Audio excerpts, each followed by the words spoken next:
విన్నారా? బోనసులు ఇవ్వరట, జీతాలు పెంచరట, ఫ్యాక్టరీ మూసేస్తారట. ఈ మాట మీ పెద్దోళ్ళు పుట్టినప్పటి నుంచి వింటూనే ఉన్నాం. ఇదిగో అదే అనద్దంటున్నాను. మళ్ళీ మళ్ళీ అదే మాట అంటే నాకు కోపం వస్తుంది. నేను మీలంటోనే, కాస్త చిన్న తేడా, డ్రెస్ అంతే. ఊరుకోండి, మీరు అంతా ఒకటే. ఇదిగో పెద్దోడా, నువ్వు అదే మాట అంటున్నావా? ఓకే, మేము ఒక్కటే. నీకు రామాయణం తెలుసా? తెలుసు సార్. రామాయణంలో రాముడు తెలుసా? రామాయణంలో రాముడు సీతను అడవికి పంపించేశాడు. అది అన్యాయం అని రాముడు తెలుసు. అయినా ఎందుకు పంపించేశాడు? ఎవరి కోసం? ప్రజల కోసం. అలాగే మేము ఆ సీట్లో ఉన్నాం కాబట్టి మీకు కష్టం కలిగించినా కొన్ని పనులు చేయక తప్పదు వాళ్ళ గురించి. సరే, నా తప్పే. నిన్నటి వరకు మేము అన్నాడే ఎవరు? మీ హీరో రాముడు. మరి పెళ్ళయ్యాక మేము అన్నాడే? నిజమే ఏమిట్రా, ఇంకా చాలా ఉన్నాయి. అసలు సీత పర్సనాలిటీకి, సీత చదువుకి, సీత కల్చర్కి, సీత సంస్కారానికి తగిన భర్త ఎవరు? నేనా వాడా? నేనే కదా. మరి నన్ను కాదని మీ రాముణ్ణి ఎందుకు చేసుకుంది? ఎందుకు చేసుకుంది అంట. ఓకే, వాణ్ణి తీసుకుంటే ఫ్యాక్టరీ వర్కర్లంతా వాడి గుప్పెట్లో ఉంటారు, వాణ్ణి గుప్పెట్లో పెట్టుకుంటే మీరంతా ఆవిడ గుప్పెట్లో ఉన్నట్టే కదా. నిజమే ఏమిట్రా, అక్కడే ఉంది పెద్ద లిటిగేషన్. నిజమే. మీకు మరొకటి చెప్పనా?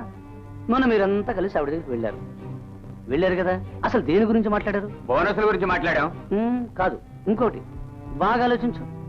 పుచ్చంకాయలకు మీ బోనసులకు సంబంధం ఏమిట్రా? మళ్ళీ దేని గురించి మాట్లాడారు? కోడి గురించి. అసలు కోడికి మీకు, మీ జీతాలకు సంబంధం ఏమిటి? అసలు ఏమిటి? అక్కడే ఉంది మరో లిటిగేషన్. జీతం పెంచుతానంది ఎవరికి? మీ రాముడికి. మీ రాముడికే జీతం ఎందుకు పెంచుతానంది? వాడు ఎలాగో తీసుకోడు కాబట్టి. వాడు తీసుకోకపోతే మీ అందరికీ పెద్ద గుండు సున్నా. నిజమేరా, ఇంతకాలం రవి గారు మనకేదో వ్యతిరేకం అనుకున్నాం. మీరనుకోవడం ఏమిట్రా? పురాణాలే అనుకున్నాయి. రావణుడు రాక్షసుడని. దొంగచాటుగా వాళ్ళని చంపిన రాముడు రాక్షసుడా? తన చావు తనే తెచ్చుకున్న రావణాసురుడు రాక్షసుడా? బాగా ఆలోచించుకో. రావణుడే రాక్షసుడైతే నేను రాక్షసుడిని. వస్తా. బాబాయ్, దీనిలో ఏదో పాయింట్ ఉందే. ఊరికే ఎందుకు తొందరపడతారు? మొన్నేగా చెప్పాం, వాళ్ళు ఆలోచించుకోవాలిగా. మేము పుట్టినప్పటి నుంచి ఆలోచించుకుంటూనే ఉన్నారు. ఏడాది లాభాలు మాత్రం పోసుకుంటున్నారు. రావుడు, రేపు ఎల్లుండి లోపల ఏ విషయం తేల్చే సరి, లేకపోతే మేము ఎవరం ఫ్యాక్టరీకి రావు. నీ ఆవిడ కాబట్టి నువ్వు వెళితే వెళ్ళు, మేము మాత్రం స్ట్రైక్ చేస్తాం. చాలా పొరపాటు పడుతున్నారు. నా వృత్తికి ఇంటికి సంబంధం లేదు. రేపే ఆవిడతో మాట్లాడదాం, ఆ తర్వాతే ఒక నిర్ణయానికి వద్దాం. సరే, రేపు ఎప్పుడు కలవమంటారో అపాయింట్మెంట్ అడిగి తెలుసుకో.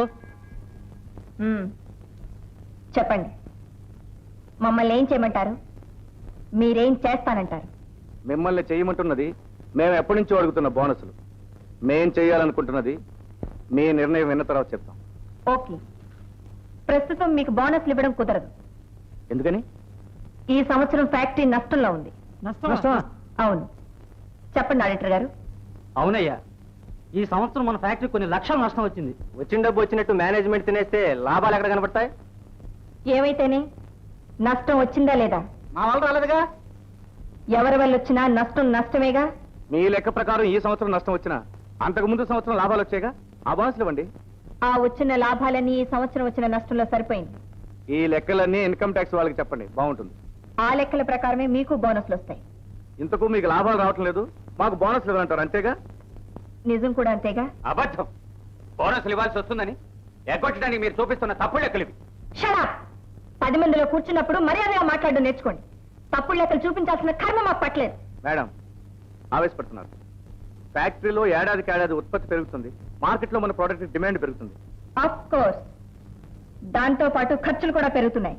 పిండి కొద్ది రొట్టె. మీరు లాభాలు రావడం లేదనే దానికి మీరు తప్పుడు లెక్కలు చూపిస్తున్నారని మేము అనం, కానీ మొత్తం మీద మేనేజ్మెంట్లో ఎక్కడో తప్పు జరుగుతుంది. అది చెకప్ చేసి మాకు న్యాయం చేయండి. అమ్మా, మా ఇంట్లో సంపాదించేవాడిని నేను ఒక్కడనే. మా ఇంట్లో 6 పిల్లలు, భార్య, తల్లి, తండ్రి, ఇంతమంది మీరిచ్చే 200 రూపాయలతోనే బతకాలి. అంటే మీ ఉద్దేశం ఇంట్లో ఎంతమంది ఉంటే అంతమందికి జీతాలు ఇవ్వమంటారా? కాదమ్మా, మా బాధలు మీతో కాకపోతే మరి ఎవరితో చెప్పుకోమంటారు?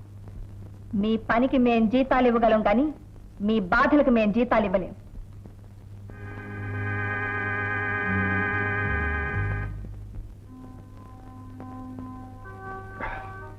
5 గంటలకు అలారం పెట్టు.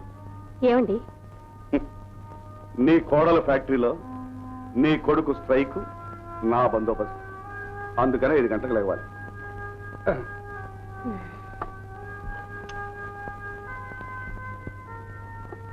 సీత, రేపు చంద్రాలే లేపగలవా? ఏమండి మా ఫ్యాక్టరీలో స్ట్రైక్ ఉంది. అందరికంటే కాస్త ముందు ఉండాలి. 5 గంటలు లేవు. అలాగే.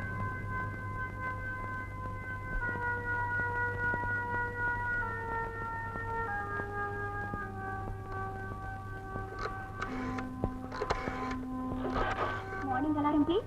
Hello, this is 31369. ఉదయం 4:30కి అలారం కాల్ కావాలి. Thank you.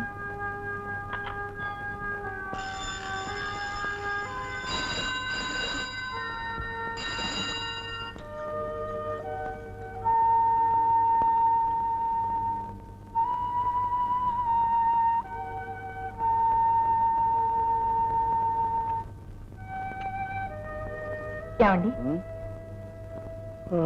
కాఫీ? అప్పుడే ఇదైందా? ఇంకా పావుగంట ఉంది. ఏమండి టైం అయిందా? అయింది. వాళ్ళు ఇచ్చాడా? వాడేమిటి, యుద్ధానికి వెళ్లే వాళ్ళందరూ లేచారు.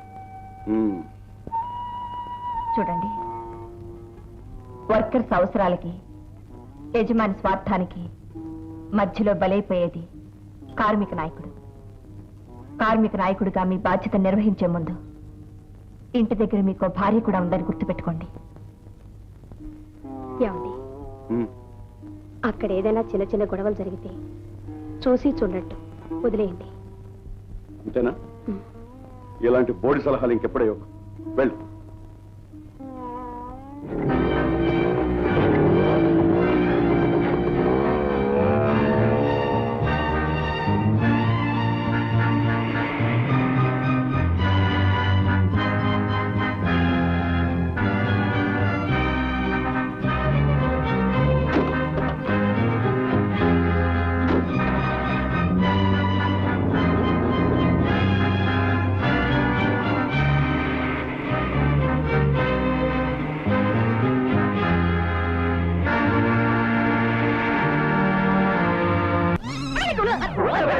కార్మికులు యజమానుల నిరంకుశత్వం, యజమానుల నిరంకుశత్వం, కార్మిక సంఘం, కార్మిక సంఘం, యజమానుల దులు, యజమానుల దులు, కార్మికులు, కార్మికులు, మేనేజ్మెంట్ ప్రవర్తన, కార్మికులు, కార్మిక సంఘం, కార్మికులు, కార్మిక సంఘం, రాము, కార్మిక సంఘం, కార్మిక సంఘం,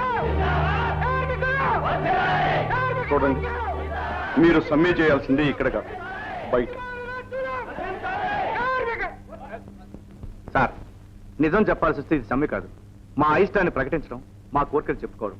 ఇది కేవలం 1 గంట సేపు మాత్రమే. ఫ్యాక్టరీ టైం కాగానే ఎవరు పనిలోకి వాడు వెళ్ళిపోతారు. ఈ గంట సేపు ఎవరు ఉన్న చోట నుంచి కదలరు, ఏ దౌర్జన్యం చేయరు. దానికి నేను హామీ ఇస్తున్నాను. Okay, carry on. Thank you sir.